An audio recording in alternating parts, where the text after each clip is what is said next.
see. Hello there. If you're just tuning in, we are just getting started here to make sure that our audio is working for the Savvy Business Show with Megan. So Megan, can you actually say something for us so we can just quickly see whether it's working? Definitely. I'm really excited to get started. It's been a long time coming since we first connected, so this is a great excuse to connect more. I'm so excited. Hang on. Let's see. So Megan, can you actually say something for us? Just please see whether it's working. Okay, we're on. Perfect. Yay! All right, so we'll just sit here and wait for people to arrive, and then see where we go from there. So it's interesting that I have this thing in my face. So, any fun plans for the holidays? If you're just joining us, we're just waiting to get started. We're testing everything out. I'm here with Megan. We're going to do a re-intro. So if you're joining us, we're going to be having a conversation right now as if you're not here. So Megan, tell us about your vacations that you're going to take this year. Well, I always make a point to travel international with my husband, and thankfully we'll be able to do that a couple times this year. We went to New Zealand earlier this year, and we're thinking Costa Rica this fall. So we always have something planned. We love anywhere there's a beach incorporated somehow, so that's a big reason why we're going to Costa Rica, because my husband needs to surf. I'll hop on the board too. I'm not as great as him, but you know, when you're there, you got to do it, right? Exactly. That's so fun. That's exciting. Yeah. What about you? So we have a trip planned to Hawaii at the end of the summer. Yeah, so summer is very busy. My husband's a videographer, right? So his busy season is right now. And he also runs, hello there, if you're watching, we're just getting ready and waiting for people to arrive. In the meanwhile, you're hearing all about what we have planned for vacation. So basically, so he's busy right now with weddings, and then he also is a kids theater camp director, so he's busy with that stuff. So it's just we're just crazy. So we'll wait until the end of the summer, and we have a couple of like weekends that we've got planned here and there. So that is what we've got planned. What island will be going to? We're gonna go to the big one, not Big Island, but where Pearl Harbor is. I can't pronounce the word for the life of me. So bad. I might go to Hawaii next year, most likely Kauai, because we love nature and hiking and all that stuff. And my husband's gone there with his family now. They're like, you need to experience it too. And I'm like, hey, you don't have to convince me to go to Hawaii. Yeah, no, nobody needs to be convinced to go to Hawaii, right? So we're going because we have a friend who's in the Coast Guard. And so he's stationed there right now. So we're like, okay, we have to go because he's there. This is the perfect time. It's a far way to go. We normally go to South Africa, so this is the time for us to go.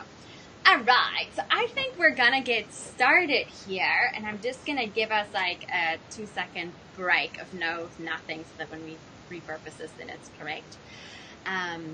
So if you're watching the replay, fast forward a little bit, and then you can hear what we're actually going to talk about today. All right. Hi everyone, I'm Hanneke and I'm here with Megan Corson. I am so excited for this episode of the Savvy Business Show because Megan is a video marketing expert and she is going to share all the wonderful things with us that is video marketing and help us to actually just get better at making video. So Megan, I'm so excited to be talking to you today. Welcome. Thank you for your time. Thank you for being here. And I really want to first just get to know you a little better and have the audience also know who you are. How did you come to this profession? Just tell us a little bit more about yourself.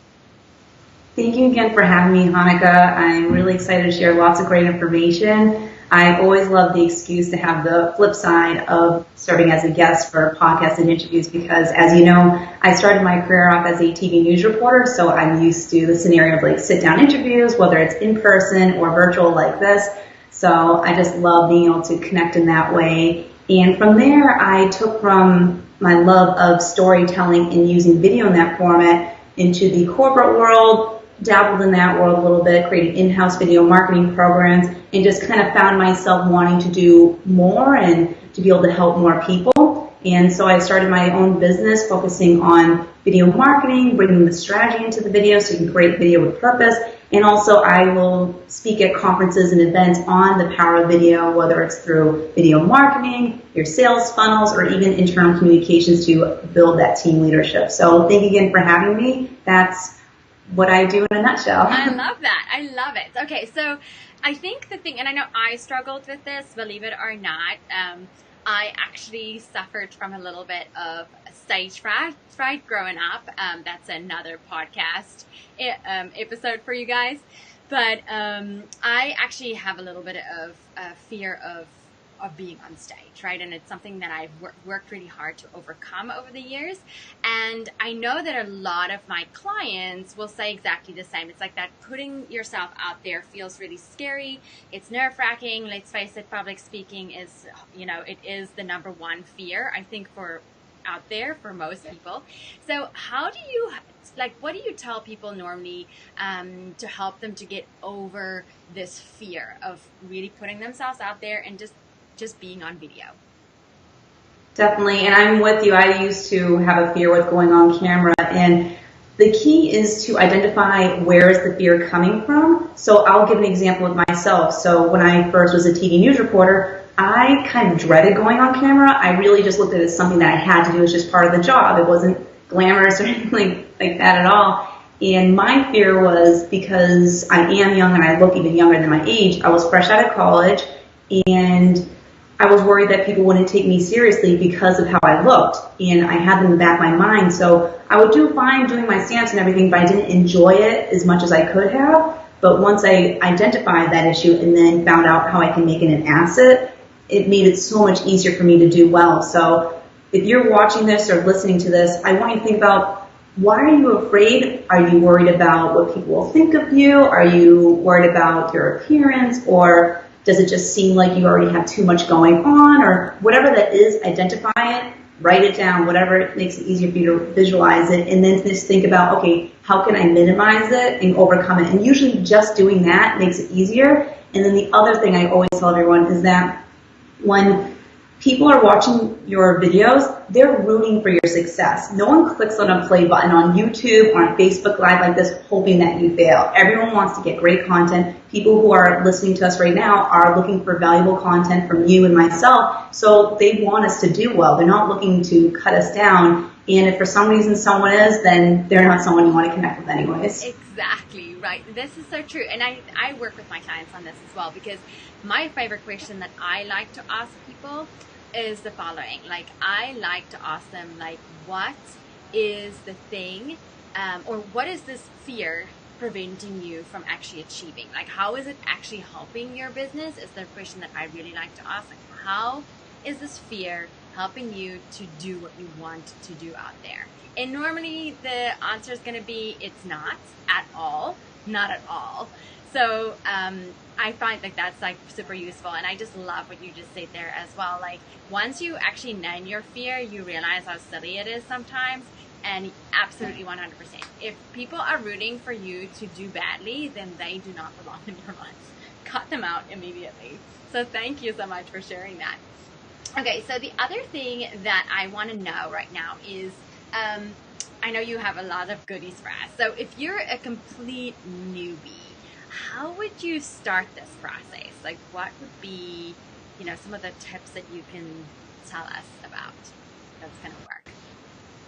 Well, you first want to think about, okay, what are your business goals and how can you use video to achieve those? Because my main thing is, I don't want people to create video for the sake of video. Yes, it's a hot trend that's going to stay here forever, but you don't want to hop on Facebook Live like this or put together a video podcast just for the sake of doing it. There's a purpose. With this video, you're creating content that's valuable for your audience. You're building that relationship. We're fostering our own relationship with each other. So a lot of things are being accomplished with just this video here. That's how you want to look at video, whether you are, really new at it or have been going on forever with it. And the next component, once you define, okay, what are your business goals and how can video help you achieve that, you need to go into your messaging. Think about a couple points you want to hit. A lot of people make it so much harder than it has to be with video. We think, oh, I want to hit this and that. I want to memorize the script. No. Keep it easy. Take the weight off of your shoulders. Think about a few key phrases you want to hit. Maybe you want to introduce your name, your business. Maybe you have a tagline or a certain phrase you want to be known for. And maybe you want to share one or two tips or comments of what you're up to that day or something you want to share with your audience. And keep it as simple as that. So I'm going to interject there. Sorry, I'm going to jump in there. And I'm so with you on this because I started not that way. My first thing that I decided to do was a digital product that was a course, and it was totally out of my depth of what I was creating. I had so much anxiety. I had so many sleepless nights about it, and the course didn't do that well either, which was really sad. So what is so important, I feel like, is to start small. And that's what Megan's trying to tell us here. Like, start simple. And then if you think it's simple, ask yourself, how can I make this even more simple? Just so that you don't, can move on. Because otherwise you'll get overwhelmed by it, or you'll have sleepless nights like I did. And you don't want that. Definitely. And for people who find that they have a loss of words or things like that when they're, for example, hopping on a Facebook Live, whether they're doing it off of their laptop or, even their phone, you can even do little tricks like, have a piece of, paper with some notes on it, just like put right underneath the lens there, and just have like 2 phrases you want to hit. And just make it as easy as possible. There's no need for it to be more difficult. And I know that some people think like, well, that sounds easier than it actually is. It's like, well, it's as easy as you want it to be for yourself. So it's like, make it smaller. And the plus is that videos tend to perform better when they're shorter. Again, it depends on your audience and the purpose behind the video. But if you're getting new at video, you don't need to do something that's more than 5-10 minutes long, especially when it comes to Facebook Live, and even shorter when it comes to pre-recorded videos. So just make it easy for yourself and just have a clear purpose with what you want to accomplish that video. Whether you want people to go to your website, to like your Facebook page, to download a white paper, just make sure it's geared toward that, and that touches on there. A big mistake I see a lot of people make with videos is that they forget to have a call to action at the end. Oh. Always have that. I'm sure you're thinking of things like that too. Which, if you're watching right now, or if you're watching the replay, to ask us our questions. If you guys have more questions about this, we are here for you today. We want to know exactly what you're thinking. We want to help you. So if you have questions for us, that's our call to action. So remember to put that into your video as well. See? It can be as simple as that, guys. Just asking for people to comment and engage. It does not have to be difficult. No.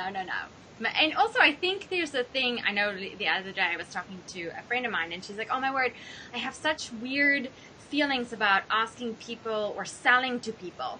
But when you do this, remember that you're building an audience. You have people that already love you. You have clients that already love you. You're not asking them or selling them anything. You're just providing them more service.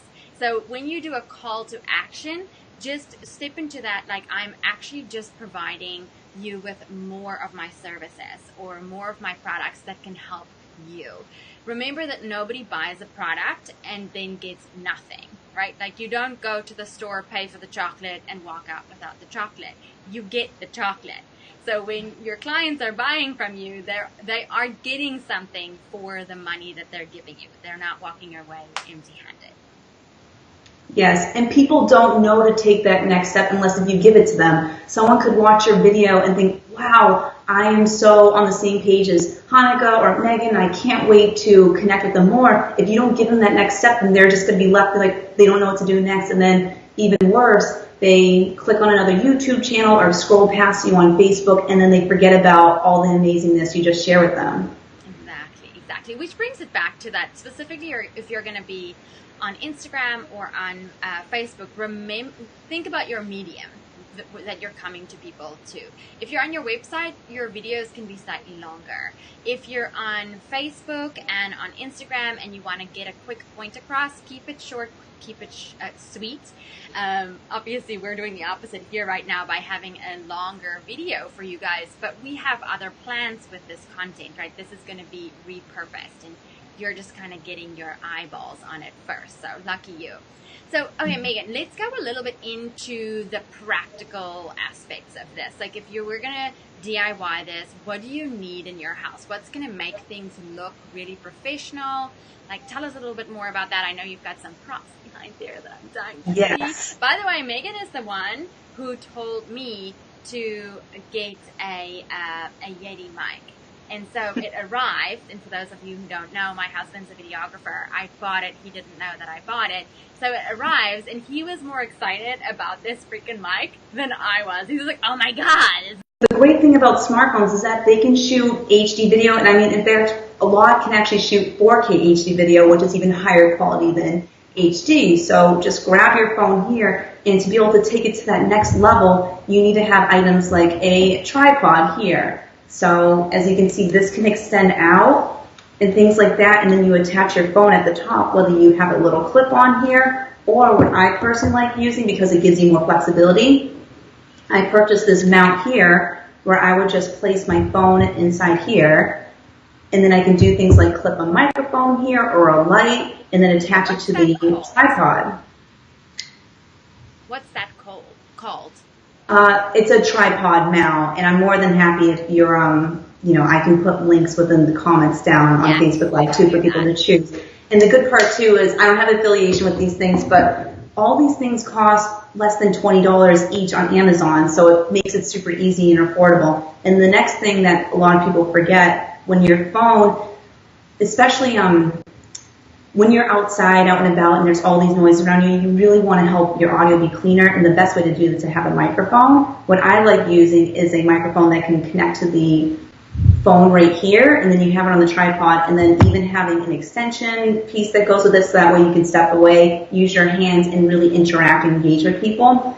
And just make sure that it's compatible with your Android or your iPhone. And so again, having the tripod, a mount for your phone, and a microphone to go with your phone, that's really all you need to get started with video. I still use it, even though I have amazing, lighting equipment, green screens, backdrops, and things like that. But this is my favorite go-to, especially when I'm out and about on speaking engagements or out in the city, because I really want to show people how accessible video is. And it's not just because it's easy, but it really does make it easier for you to connect with people. And if you make it too difficult to get all these $100,000 worth of equipment, because your husband is in the videography business, then you're putting more challenges in front of you that slows you down from diving into video. Just use the phones you already have right now. Get these a couple of components on Amazon or wherever you choose to purchase, Best Buy or things like that, so you can get started sooner than later. Yeah, I love that. And then sort of just a couple of practical tips that I'm going to throw in here that I know. So when you're shooting, you always want to make sure that the light source is coming from head on to you. If you want more of the beauty look. If you want more dramatic lighting, then it's okay if it's kind of coming from the side. It's going to cast some shadows for you. But never have a light source behind you. It's going to blow you out. It never looks good. You may feel more comfortable because you are not as visible, but it just doesn't look that great. And then just makeup tips for you guys too is shine control. So put on more powder than you normally will. Otherwise, you're going to be super shiny. Like I have a ton of powder on right now, and I'm already seeing myself getting a little bit more shiny. Feel free to put on a little bit more makeup than what you're comfortable with, because the light that you're going to have on yourself is actually going to blow out your makeup. So you're not really going to see that you have that much makeup on. So that's just a couple of things more on the beauty side of things, if we want to call it that way, just to make things look a little bit more as well. Now, Megan, what is one of the most frequently asked questions that clients ask you?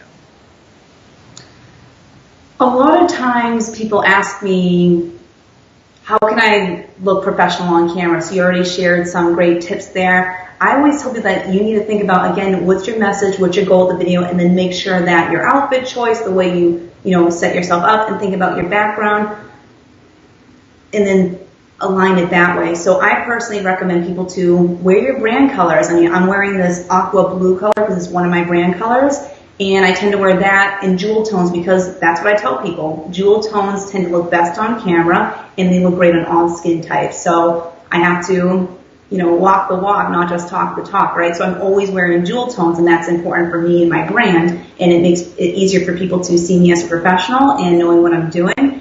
And you'll see here that the background, I kept it simple for this one because I knew that I was going to be picking up props and I didn't want it to be distracting. You want your message to be the focus of your messaging. So I always tell people, if you want to look professional, keep it simple and keep your video focused with your messaging and make sure that you're minimizing distractions when it comes to accessories, what you're wearing, your hair, and to just be consistent. So for myself, it would be odd if I hopped on the video with you here and wearing workout gear. Yes, I'm going to go for a bike ride after this call together because I love doing that and that's important to me.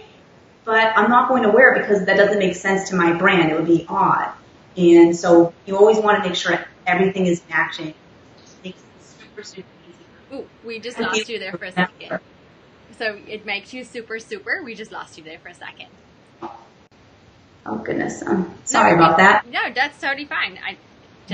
We just lost you for a minute. So just say so it makes you super, super. Yes, so when you are consistent with your appearance, your messaging, it makes it super easy for people to connect with your message and to remember what you want to be known for. That's why, again, it's so important to go into video with purpose because you're establishing that brand with new people and solidifying it with people who have already been following you. Yes.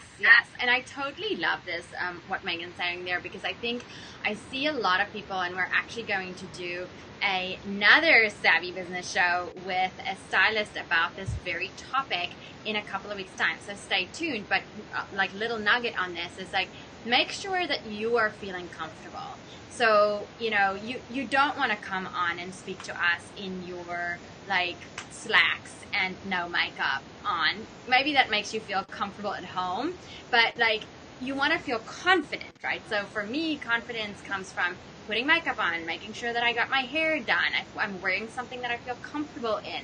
So all of these things are going to add up and show up in how confident you show up into your video. And then I want to tell you guys this.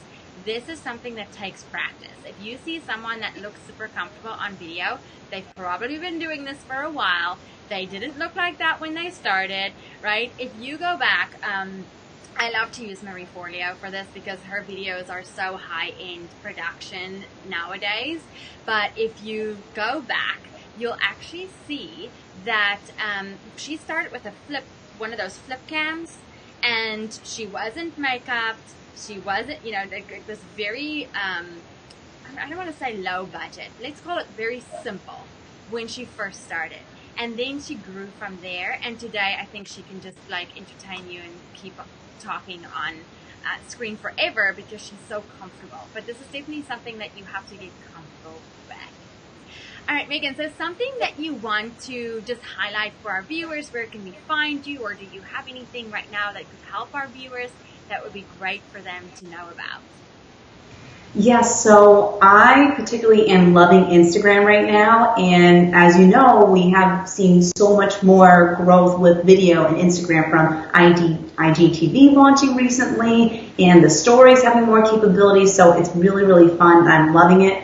I regularly am posting great tips on video, personal branding, and networking. So you can connect with me there at Speaker Megan. You see my name here, so it's Speaker Megan, MEAGHAN on Instagram. And if you want a little extra bonus, click on my IGTV, and if you watch the episode there, I deep dive and share a little bit more about how I overcame my fear in a little more in depth than we covered earlier in this show together, and you'll be able to get an awesome, free training that is kind of like a mini version of one of my most popular signature talks that I give at events. So check that out. I love that. And we will put all of this in the show notes. If you're re-listening to this anywhere else, you will be able to find this for sure. So Megan, anything else that you want to just quickly say to our listeners and our viewers before we wrap this up? Anything? Yes, so the key takeaways for this is to just get started with video, know that people are rooting for your success, make it super simple for yourself, whether it's, grabbing a tripod and getting the mics to get started with your phone, and to just think about a couple points you want to make in your video. So just go forward and to always create video with purpose. And thank you so much again for having me. Oh, you're so welcome. Thank you. All right, guys, this was so wonderful. I'm so excited to actually get back to my own video marketing now that we've spoken to Megan. And I hope this was super resourceful and helpful for you too. Thank you for watching, and thank you again, Megan. Thank you.